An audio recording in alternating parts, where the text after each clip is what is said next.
Hi! In front of me is OPPO RENO 8T, and today I would like to show you how you can rename it. You need to begin by opening Devices Settings and in them scrolling all the way down. Now tap on About Device.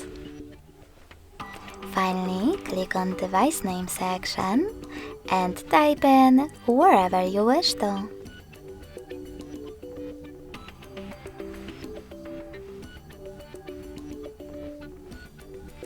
When you're ready, click on Save. And as you can see, after that, name of my smartphone has changed. Thanks so much for watching. If you enjoyed this video, smash that like button, comment and subscribe. Bye!